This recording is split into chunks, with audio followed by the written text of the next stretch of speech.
Hallelujah, Jesus. Dakilang Diyos, mapagpala po namin, Ama.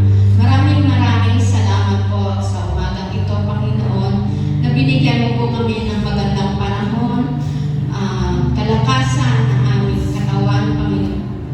Sadya po, Panginoon, na napakabuti mo po sa amin. Dahil, Ama, sa loob po ng isang linggo, Panginoon, naranasan po namin, Panginoon, Ang proteksyon, Panginoon, sa aming sarili at sa aming pamilya, Panginoon. Ama, dalangin ko po sa umagang ito na lahat po ng tatayo sa oras na ito, Panginoon, ikaw po ang gagabay sa bawat isa. Sa magsasalita po, Panginoon, maghahayag ng iyong magandang balita, Panginoon.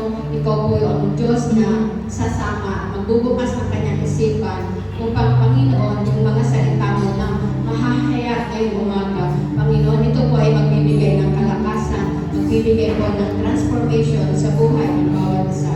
Maraming salamat, Panginoon. Pinupuri ka namin at pinapasalamatan ka po namin sa tanging pangalan ni Jesus. Amen and amen. Okay. Good morning po. Parang araw po sa ating lahat.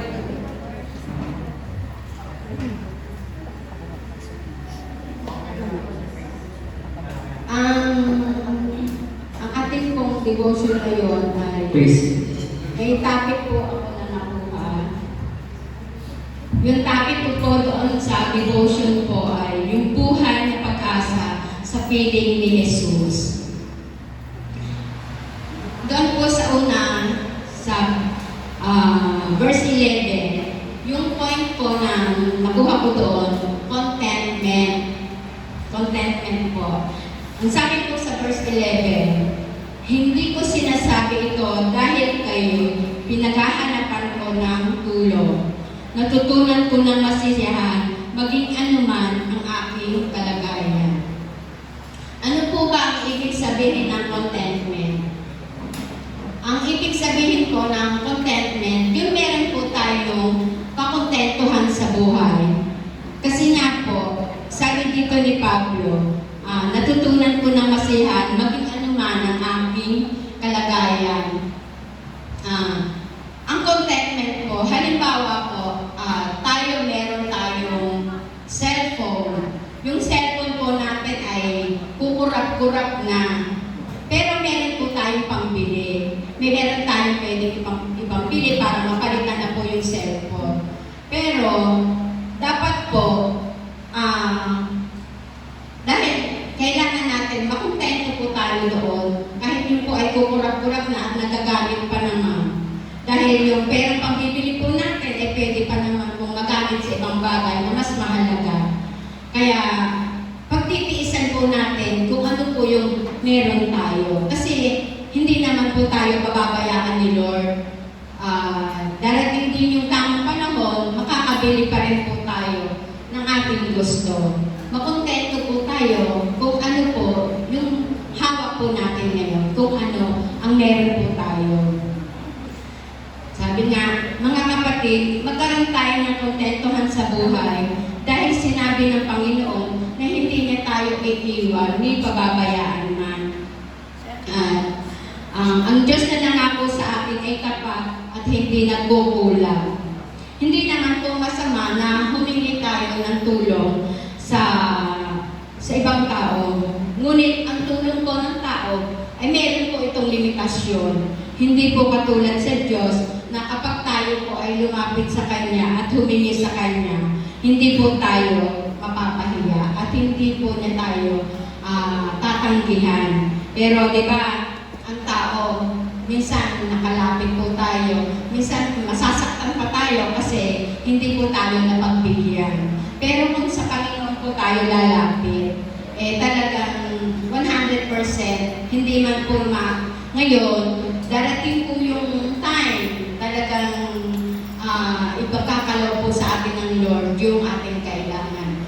Meron po akong isang maliit na patotoo. Ngayon lang po ito nangyari. Kailangan po namin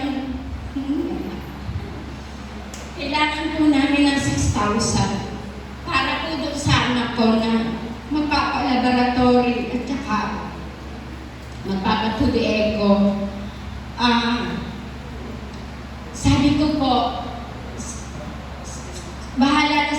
Lord kasi wala po akong hawak ng ganong pera na 6,000.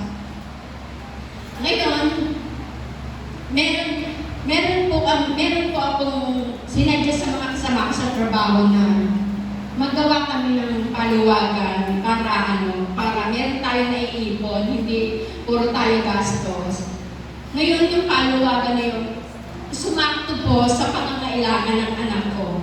Kaya, sabi ko nga, napakabuti talaga ng Lord kasi alam niya nakakailanganin ng anak ko ng pera. Kaya, binigyan ako ni Lord ng karunungan para makapagtabi nang meron ako magamit nang hindi na ako para makapanghiram pa. Kaya talagang sobrang buti ng Lord. Alam ko, hindi lang ako ang nakakaranas ng kabutihan ng Panginoon. Lahat tayo dito ay nakakaranas ng kanyang kabutihan at kapangyarihan. Ayan, papuri po ay sa Panginoon. Ang point number 2 po ay yung pagtitiis or endurance. Sabi po, alam ko kung paano maghikahos, alam ko rin kung paano managana. Natutunan ko na ang sikreto kung paano masiyahan sa anumang kalagayan sa buhay, ang mabusog o magutom, ang managana o maghirap. Ano po ba yung nakitang sikreto dito ni Pablo? Na palagay ko, ito po rin yung sikretong nakita natin. Ang sikreto po dito ay naandun po siya sa Panginoon. Kaya yung sinasabi niya dito na naranasan niya maging masiyahan, mabusog, magutom. Alam ko, tayo din po, yun yung nakita natin sikreto, na naranasan din po natin yung mga naranasan ni Pablo. Pero dahil nandun po tayo sa Panginoon, siya po yung nagbibigay sa atin ng lakas. Kaya nga po sinabi niya dito na dahil sa Panginoon, dito sa Pilipos 10:13, sabi niya dito, nagagawa ko ito dahil sa lakas na nakaloob sa akin ni Kristo. Sabi nga ito sa point number 2 ko, yung pagtitiis or endurance. Ano po ba yung pagtitiis? Tayo po ay marami na tayong pinagdaanan, pinagtiisan. Kahit po ako, naranasan ko po yung magtiis ng mahabang panahon sa aking asawa. Yung hindi po nakakaalam dito, ako po ay hiwalay na sa asawa dahil yung po aking asawa sumakabilang bahay. Pero, thank God, tapos salamat ako dahil inalis ako ni Lord sa kanya. Ayun po yung mahabang pinagtiis ko. Kaya nga po yung topic ko dito ngayon ay yung, sabi ko dito sa topic ko, ay buhay na pag-asa sa piling ni Jesus. Ang pag-asa natin ay nasa Panginoon. Kung noon nagtiis ako ng hirap, yung emotional, ngayon naman po, nung magpasa yung pagtitiis na yun, ibang-iba na po ako ngayon dahil ang kasama ko na ngayon ay ang Panginoong Jesus. Siya yung nagbibigay sa akin ng lakas, ng tapang. Hindi nga ako makakatayo dito kung hindi dahil kay Lord. Hindi ko kaya po ito, pero dahil sa Panginoon, nagawa ko po ito, tumayo, kahit ako'y nanginginig.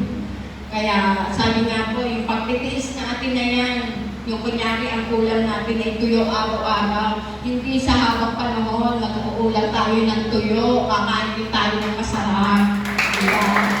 Kaya, yung pagtitiis po, tulad ni Pablo, talagang habang panahon din siyang nagtiis. Ganun din po tayo. Malalampasan po rin natin yung lahat ng yun. Maraming salamat po. Hanggang dito na lang. Thank you. Yung kay Sister Tina, hindi po kami nag-usap pares ang karanasan. Thank you, Lord. Nakaka-bless naman.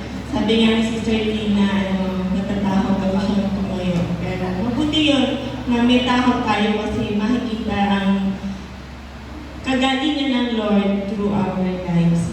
Katulad po nung shinare ni Sister Tina sa Pilipos, hindi po yung binigay sa akin ng Lord na Kaya kong tiisin ang kahit anong kalagayan sa pamamagitan ng tulong ni Kristo na nagpapatatag sa akin. So, sinabi dito yung contentment and endurance. Di po ba? Kailan ba natin masasabing kontento na tayo? O yung contentment ba talaga ay nararanasan ng isang tao? Minsan yung iba sabi, basta meron akong magandang trabaho, kontento na ako. Meron akong magandang bahay, magandang asawa, gwapong asawa, may anak. Kumbaga, sinasabi kontento na ako. Pero yung contentment na yun ay nakabase lang sa pangmundo, yung pisikal na nakikita o nahahawakan ng tao. Paano kung hindi niya makuha yun? Makukontento pa rin kaya siya? O makukontento pa rin kaya tayo? Kasi sabi contentment eh. Baka ang nangyari doon, imbis na contentment, disappointment yung matanggap natin. At sa buhay natin, alam ko bawat isa sa inyo, ay hindi naman palaging maganda, maayos, masaya, okay lang. Talagang dumadating sa atin yung mga pagsubok, di ba? Yung ups and down ng ating mga buhay. So dito tinuruan po tayo ni Pablo na makontento tayo, hindi lang sa maayos na kalagayan. Sabi niya nga, alam niya kung paano magutom, naranasan din yung mabusog, naranasan niyang okay siya at naranasan hindi. At paano nga ba nakuha ni Pablo yung contentment na iyon? Kasi kung titignan po natin, o babasahin natin yung Filipos, ito yung time, sinulat niya ito, yung time na ito ay nasa loob siya ng kulungan. Nasa loob siya ng kulungan. Paano niya pinapalakas ang loob ng mga nasa labas, samantalang siya nasa loob ng kulungan? Paano niya nasasabing makontento kung siya ay nandun sa hindi maayos na kalagayan? Kung isipin natin, no, paano yung God? Diba, naranasan niyo na ba yun na nandun ka sa problema, kaya sasabihin sa'yo nung kakilala mo, bakit paano kung wala kang problema, nakamiti ka pa din? Naranasan niyo ba yun? Diba? Kailan ba natin nagawa yun? Ibang tayo ay nasa Lord na. Kumbaga, hindi nila maunawaan kung ano yung meron tayo, yung kapayapaan na meron ng puso natin, even kung sa time na tayo ay nasa isang challenge ng ating buhay. Kaya ito po, napakaganda po nitong talata na dito, na nag-remind sa atin na hindi lang sa maayos na kalagayan matatagpuan ng tao yung contentment. Pinakita dito na yung contentment is something na kailangan pala nating matutunan. Not through comfort, but through hardship and suffering. Through hardship and suffering. So sinasabi na dito ni Pablo na saan ba niya kinukuha yung katatagan ng kanyang loob? Saan ba niya din kinukuha yung kapanatagan niya even doon sa mga panahon na yun? At wala ang hinayag niya sa atin, di ba? Yung kanyang nakikita o nararanasan personal na kahirapan, hindi niya yung tinitingnan. Ang tinitingnan niya, mas nakafocus siya, paano ba ito tinitingnan ng Panginoon? Kumbaga yung godly perspective ang tinatawag, hindi yung pagtingin lang ng isang tao. At doon niya nakukuha yung kalakasan niya. Hindi niya tinitingnan yung sitwasyon niya, pero tinitingnan niya ano yung kayang gawin ng Diyos doon sa sitwasyon na meron siya ngayon. Meron palang dalawang way kung paano natin titingnan yung mga ganitong bagay. Yung di maayos na kalagayan. Yung isa doon ay titingnan natin ito, mag-react tayo emotionally. Diba? Ano ba yung unang nag-react sa atin, yung emotion natin? Pag sinabi ng doktor, may sakit ka ganito, ano ba yung unang nararamdaman natin? Diba? Ang isang takot, yung worries, o kaya may nangyari sa kapamilya mo na ganito, ano ba yung unang reaction natin? Nandoon yung talagang anxiety o stress. Baga talaga yun yung pag-react emotionally. Pero yung isang klase din pala ng pag-react ay yung we will respond spiritually. Katulad ng ginawa ni Pablo, hindi siya nag-react emotionally, but he responds spiritually. At yun din yung tinitingnan sa atin ng Panginoon. Yun din yung nakatingin ng ating Panginoon dito sa puso natin eh. Ito talaga yung pinakamahal. Kasi ito yung minsan magtitigda sa'yo na matatakot ka o magtitiwala ka sa Kanya. Kung titingnan po natin, ano nga ba yung pinag-uugatan ng ating mga anxiety? O yung takot? Diba? Una, yung takot na yung fear. Bakit may anxiety ka, yung fear. Pero kung mag-respond ka spiritually, ang pag-alaga natin dyan ay yung faith natin. Kung may takot ka, ang antidote dyan yung pananampalataya natin. Kung ikaw ay nagdududa, ang antidote dyan, yung paglaban natin, ay yung pagtitiwala natin sa ating Panginoon. At yung isa pa, na madalas na hindi natin ma-let go, yung control. Pagka ang tao kasi pag nawalan na ng control sa sitwasyon, doon na siya kaaligaga. Doon na yung parang talagang kung sino-sino na ilalapitan niya para lang makasurvive siya doon sa sitwasyon. Kasi gusto niya pa rin kontrolin yung sitwasyon. At ang dapat pala natin gawin dito ay yung mag-submit tayo sa pamamaraan ng Diyos. Nakita din natin dito, di ba, pinagpasalamat niya ang buhay ng mga taga-Pilipos kasi sila yung nag-abot ng tulong sa Kanya kahit hindi niya ito hiningi. Kasi ang Diyos yung kumikilos, yung kamay ng ating Panginoon ang kumikilos sa mga oras ngayon para sa Kanya. Amen. Ayan. So, posible nga ba na harapin natin ng isang matinding pagsubok na may kapayapaan pa rin? Naranasan niyo na yun? Amen. So, talagang hindi nagpupulang. Kasi bawat sa atin iba-iba yung sitwasyon natin, iba-iba yung pinagdadaanan natin. Pero iisa lang yung Espiritu na kumikilos sa atin. At siya yung nagbibigay ng kapayapaan sa atin kung sa oras na tayo ay sinusubok.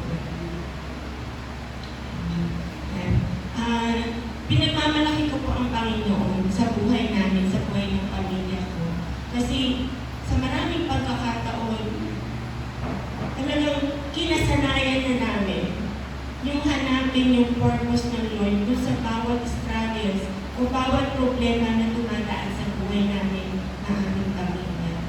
Kasi simula nang nakakilala kami sa Panginoon, simula nang tinanggap namin si Jesus bilang aming Diyos at tagapagligtas, puro trouble na po yung pinagdaanan namin. Hindi ko sinisisi ang Lord, pero dito kami pinatatag ng Panginoon. Dito namin lalo siyang makilala. Dito namin napatunayan na totoo ang mga salita niya. Naalala ko po nung time na si Brother Pablo ay nakulong. Nakulong po siya.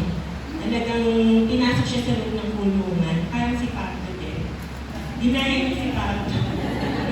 Inspirasyon niya si Pablo. Actually, bago po nangyari yun, nag-usap po kami eh. Ang tanong, hindi ko maalala kung ako o siya yung tanong, meron ka pa bang bagay na hindi kayang isubo sa Lord? Parang sabi niya, wala na. Sabi niya naman. Kinabukasan, nakulong siya. Nakulong po siya. At doon sa loob ng kulungan, doon ko lang nakikita yung sitwasyon ng mga bilanggo na talagang dikit-dikit sila. Kasi kinikwento rin niya eh. Halos hindi sila makagalaw dyan sa Santa Rosa. Tapos ang tulog nila, naka-squat na lang. Kasi hindi ka pwede humiga, dahil wala kang higaan. Pag mag-CR ka daw doon, yung tambo, ipapasa-pasa nila para doon mag-CR yung pinangko. So sobrang hirap. Tapos yung karamihan din doon, wala nang dumadalaw din. Kahit siya nandyan pa lang. Nakita ko yung asawa ko nung dumalaw kami. Nakatayo siya, may hawak siyang Bible. Kasi nung pagpasok pala niya doon, Ang sabi din nagsabi, oh, andito na si Pastor, magpe-pray tayo. Sabi niya, paano nila nalamang, bakit dineclare na Pastor daw siya at magpe-pray daw sila sa loob. Tapos siguro yun din yung heart ni Brother Pablo noon. Talagang tinayuan niya yun at nag-share siya ng word of God doon kahit matikit-tikit sila doon. At pinag-pray niya yung mga tao doon. At alam ko na gano'n nga yung sitwasyon niya, pero hindi ko nakita yung parang natakot siya. Kasi nung pumunta kami noon, dinalaw namin siya para dala ng pagkain. Pagkaabot pa lang ng pagkain, hindi na nakarating sa kanya. Pinagpasa-pasa na namin ito. Sige, okay lang. Hindi ko naman na-expect na gano'n. Sana dinamihan namin yung pagkain. Tapos noon, nakita ko siya nakatayo at yun nga, nag-share ng word of God. Tapos nung madaling araw, tinatawag siya nung warden, ay ano na tawag doon, yung chief officer doon. Sabi niya, Lucas, doon ka matulog sa opisina ko kasi hindi ka namang criminal. So, pinaakyat siya. So, yung talaga yung favor ng Lord nandun pa rin. Tapos, ang naging ano niya, babalikan niya daw yun, yung place na yun, para makapagdala kami ng pagkain. Alam niyo po, yung isa doon na pinag-pray niya, nung nakita siya, salamat, nagkaroon na ng development yung kaso ko. At saka, ako na mayor dito, sabi niya gano'n. So, nag-elevate agad yung position ni Kuya. Pero ang maganda doon ay nakarinig siya ng salita ng Diyos at nagkaroon siya ng pag-asa sa kanyang puso. So, yung sitwasyon na yun, kung wala tayo sa Panginoon, talagang takot. Talagang, bakit mo ako dinala sa ganitong sitwasyon? Bakit ganito yung nangyari? Nagtitiwala naman ako sa iyo. Ganun pa akong gusto i-share din sa Olga. Ito naman ay kung sa aking anak mismo. Gusto ko lang kasing ma-impart sa inyo kung paano kumikilos ang Diyos dun sa puso natin bilang isang mananampalataya. Kung paano hindi tayo natitinag eh. Hindi tayo natatakot kahit na yung halos yung score ng pagsubok na ay mas mataas pa sa atin. Nung time na si Claire ay nasa ospital, narinig niya na tatayo kami mag-asawa sa encounter. Ang sabi niya sa akin, Nanay, tatayo kayo ni tatay, narinig ko, huwag kayong magpapatingin sa sitwasyon ko ha, go pa din kayo. Yun ang salita na narinig ko sa anak ko. Oo naman anak, sabi ko na lang. Nung araw ng encounter, dapat maaga kami dito, alas 5 pa lang, si Claire, nag-ano siya, yung hindi makahinga. Nandun kami sa room. Hindi siya makahinga, di tinawag ko yung nurse. Sabi ko, ba't ganito yung paghinga ng anak ko ang lalim? Yung pala, nauubusan na siya ng oxygen. So, ang ano ng doktor, dalhin kagad sa ICU. At nung na-assess nila, kailangan siyang tubuhan. Yung araw na yun, kailangan namin pumunta ng church. Kasi, magtatayo kami para doon sa encounter. Isa kami sa speaker. So, tinawagan ko si Sister Otis, Brother Romy. Sabi ko, kasis naman dito, kailangan ko lang ng meeting sa anak ko habang nasa ICU. Kasi kailangan lang namin umalis, sandali lang. Sabi ko, pumunta naman sila mag-asawa. So, habang kinakausap ako ng doktor, sabi niya, kailangan niyo na mag-desisyon kasi kailangan niya siyang tubuhan. Anytime, pwede siyang makomatose kasi wala na oxygen yung katawan niya. So, kailangan ko na mag-desisyon, kailangan ko naman sabihin ko ano yung dapat gawin. Sabi ko, wala na po ibang choice. Wala na po. Si Brother Pablo ayaw ko pumaya. Sabi ko, wala na tayong choice, kailangan ng agapan. So, hindi babuhan si Claire. Sabi ko, hindi pirmahan pa ba ako? Sabi ko, kasi aalis na po ako sandali. Sabi ko. So, yung isip ko bilang nanay, iiwan ko ba yung anak ko? O susunod ako sa Panginoon? So, nag-remind sa akin yung sinabi ng anak ko, Nanay, huwag kang magpapatingan sa sitwasyon. So, wala akong choice. Kailangan ko unahin ang gawain ng Panginoon. Ito po ay para sa akin na hindi ko inaano sa inyo yung gawin nyo. Siyempre na ang Lord na umusap sa bawat sa atin. Iniwan ko ang anak ko, tutubuhan pa lang siya. Nakaano lang ako kay Sister Obi. Nung nandito na kami, tawag si Sister Obi. Hinahanap ka ng doktor, bilisan yung bumalik na kayo dito. So, wala akong magawa. Ginawa ko yung task, tumayo kami ni Brother Pablo after nung nagmamadali kami na bumalik sa ospital. But, praise God, kasi pagbalik namin doon, nag-respond kagad si Claire. Talagang sabi ng doktor, ang bilis naman nag-respond yung katawan niya, although natubuhan pa rin siya. Sa oras ng pagigitan, sa oras na hindi na natin alam kung gagawin natin, talagang ang Panginoon ay hindi nagkukulang. Hindi siya magkukulang, hindi kanya pababayaan. Hawak-hawak niya tayo sa mga kamay niya. Nagtitignan niya yung sitwasyon natin. Nauunawaan niya kung ano yung pinagdadaanan natin. Kaya talagang yung kapayapaan na yun, ay yun yung meron tayo na nagmumula sa ating Panginoon. Sige po tayo kayo manalangin. Hallelujah, Lord. Purihin ka, Panginoon. Maraming salamat po, O Diyos, dahil sa bawat oras ng aming buhay ay nandiyan ka para sa amin. Hindi po namin alam kung ano ang mangyayari bukas. Hindi po namin alam ano yung kahihinatnan ng buhay namin, Panginoon. Pero yung mga salita mo, yung mga pangako mo, siya yung nagpapatatag sa amin. Humaharap man kami ngayon sa matinding pagsubok ng buhay.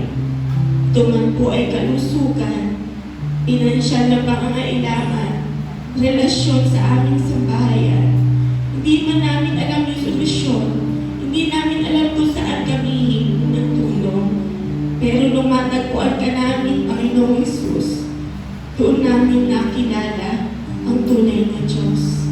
Maraming salamat po, Panginoon, dahil katulad po ni Pablo, dumanas man kami ng kahirapan, kasaganahan. Yung contentment ay nagmumula po sa iyo, Panginoong Hesus. Turuan niyo po kami na makontento anuman po yung sitwasyon ng aming buhay. Dahil wala naman po kami magagawa. Pero ikaw ang Diyos, sabi mo sa iyong salita, walang imposible sa iyo. Pamaahawakan namin ito, Panginoon, hanggang sa muli mong pagbabalik, Panginoong Hesus. Matagpuan mo kaming tapat sa iyo, Panginoon. Maraming salamat po. Maraming salamat po, Panginoon. Ito po ang aming dalangin sa makapangyarihang pangalan ni Jesus at sa kapangyarihan ng iyong banal na Espiritu. In Jesus' name we pray. Amen.